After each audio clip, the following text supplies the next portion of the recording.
afternoon, and welcome to another edition of PharSide Folios. We have been celebrating African American Children's and Young Adult Literature Month with a special series of author interviews along with our daily post in celebration of African American History Month. So today our special guest is none other than Crystal Judkins.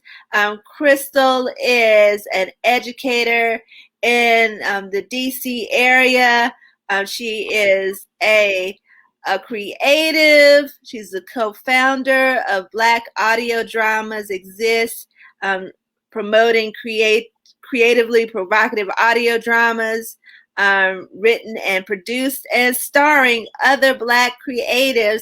And then she has produced this wonderful work entitled Onyx McFly Saves the Day. So welcome to the Far Side, Crystal Judkins. Thank you for having me. So can you tell us what the inspiration is behind Onyx McFly Saves the Day? Yeah, Onyx McFly Saves the Day. I work in education. I noticed there was a lot of books with students or children that did not look like me, and look like my students. And so I just wanted to, not necessarily lead the charge, because there are a lot of brilliant Black authors out there with children's books, but I just wanted to join the charge of having that inclusiveness, what I'm saying, to children's books.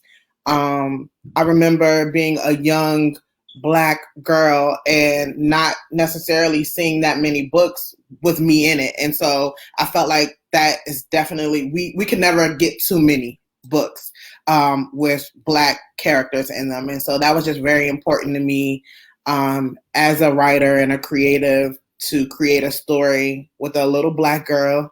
And so that was like really the inspiration. I just wanted something that our kids could connect with. All right.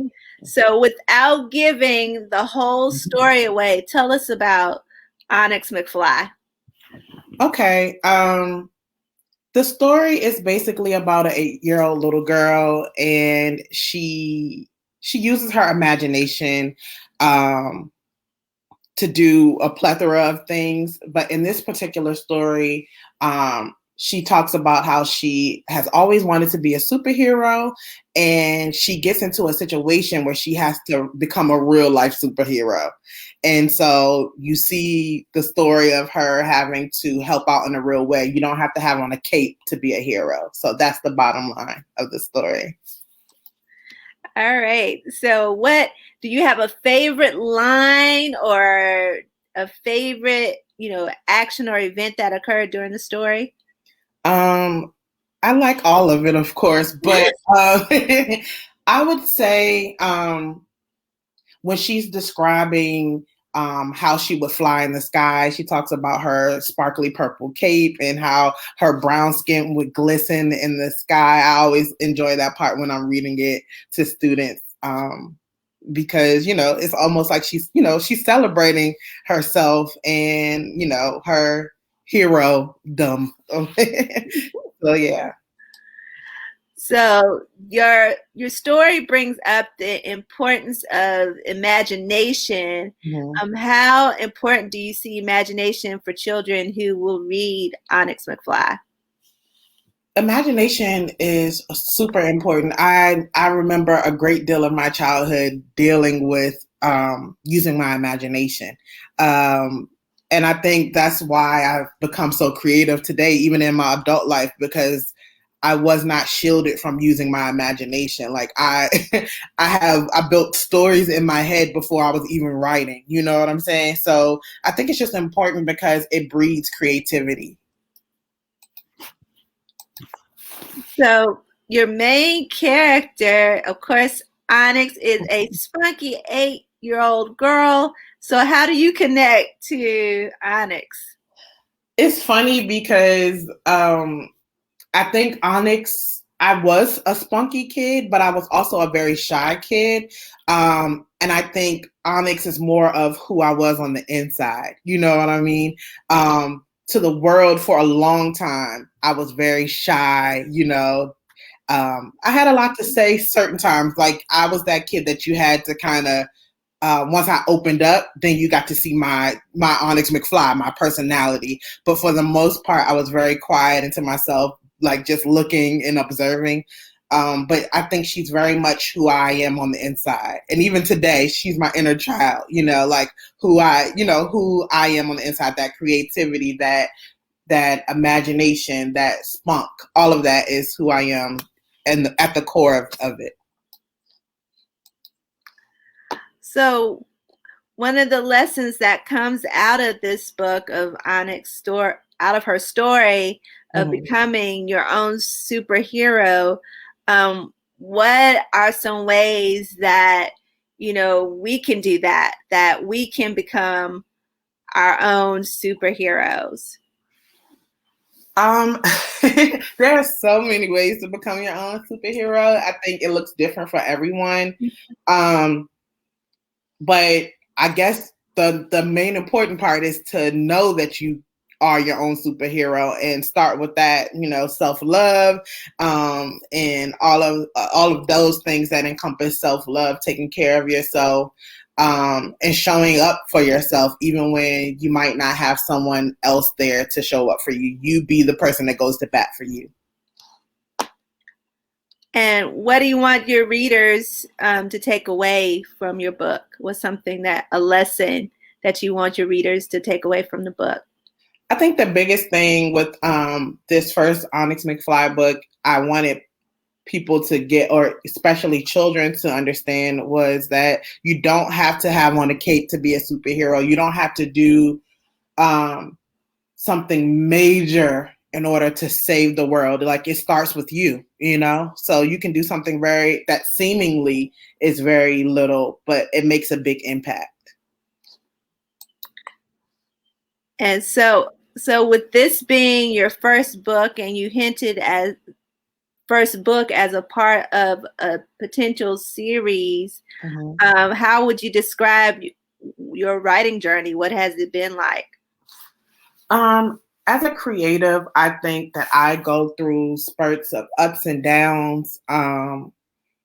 It has been a long journey for Onyx McFly. I definitely have other books in the work, Onyx McFly series and other series that I want to produce and write and produce. But just figuring out when to put it out and what's the most appropriate. Like I never want to be the author or creator that's just throwing out books. I'm very intentional when it comes to things like that. And so I wanted it has to feel right organically for me.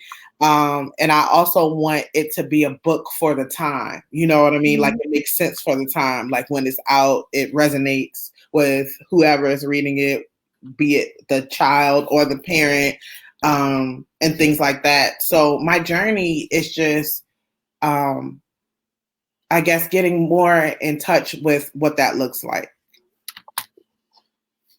So what are maybe some tips, like one or two tips that you could give to young authors or those who might be aspiring children's authors, given the process that you've gone through as an author? I would definitely say find your voice. That was so important for me, not to necessarily sound like other authors or write like other authors, but what do I want to discuss? What do I want to talk about? So find your voice. Finding your voice is very important. Also, know your why. You know, what's the purpose for this? What do you want to do with it? Where do you want to go? Why? I think that's very important because anybody can say, I just want to write a book, you know, but what's the reason behind it? And I think once you find your why, the reason, it's going to push whatever you do forward. And then I would say, get started. You know, you have an idea, write it down, get started, you know, look it up. I remember I wrote some of my first books when I was like 7 or 8. had the paper stapled and the coloring paper and all of that. And I just, would write. And my mom literally has those books still saved to this day. And I just remember being older and looking back and was like, I've always wanted to do this. And so that gave me motivation. So even those days when you might put it down, come back to it. So I would just get started. Just get started.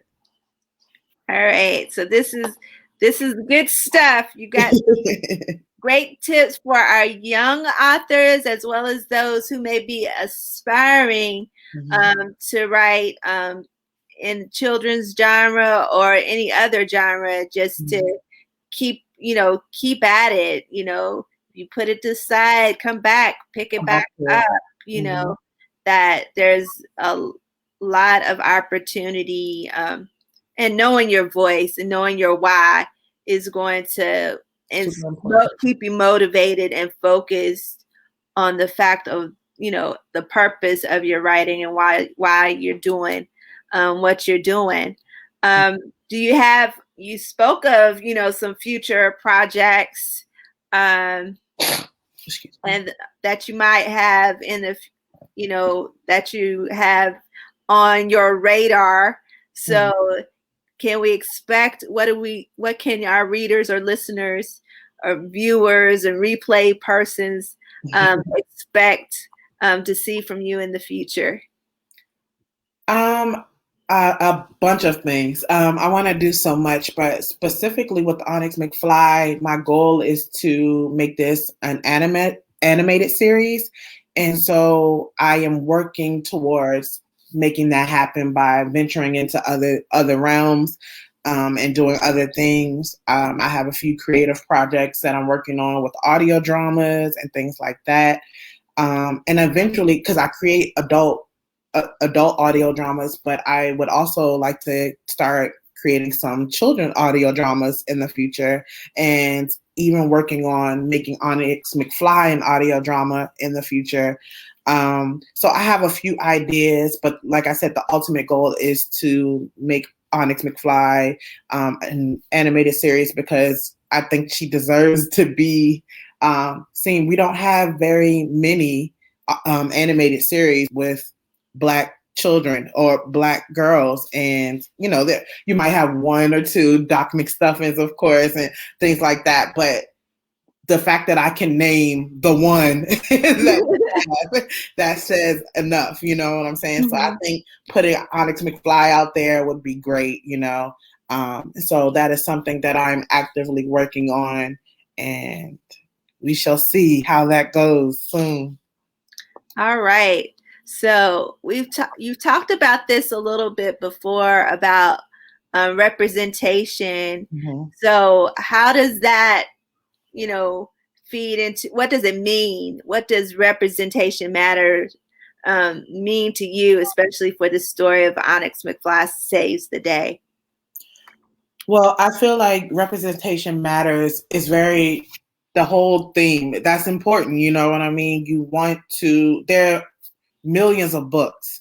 And the fact that those millions of books only has a small number of certain ethnicities or races or even ability, you know what I'm saying?